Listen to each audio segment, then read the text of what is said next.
Ganito sitwasyon namin dito sa Barangay Acacia, habang yung ibang lugar is lubog na, no? Sa Nabotas hanggang hanggang dibdib na yung baha doon dahil sa na pader sa Celeste ng Nabotas. Gumuho yung pader ng dike nila, kaya mapaw yung tubig.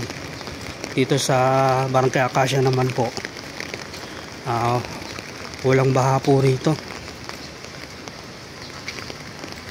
Makikita nyo yung lugar na dinadaanan natin, malinis yung mga kanal. Ayan, wala masyadong tubig yung kanal ng Barangay Acacia. Ayan po yung sitwasyon po dito sa Barangay Acacia, Malabon. Dito po yan sa kahabaan ng Liwayway Street, corner Maria Clara, no?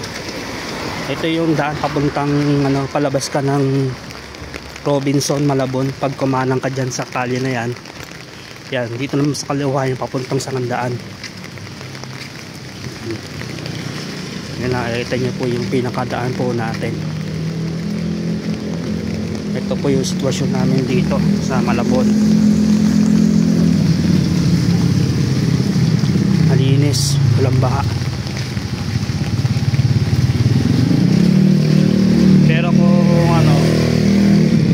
kung diretso yung Malabon na Robinson, malamang doon baha na rin siguro.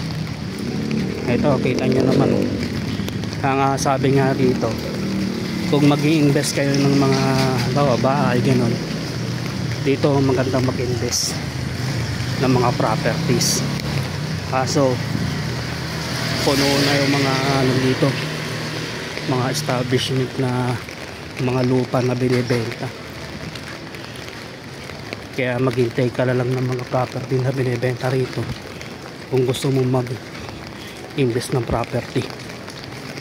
Kasi sa kabuuan ng Malabon, ito yung lugar na na wala masyadong baha. Lubog na ibang lugar, pero dito sa Acacia wala ang baha. Ethics ng pagdalaw natin dito. Pero wag lang yung sasabay yung pinakamalakas na ulan dito sa lugar natin, sa kinalalagyan natin.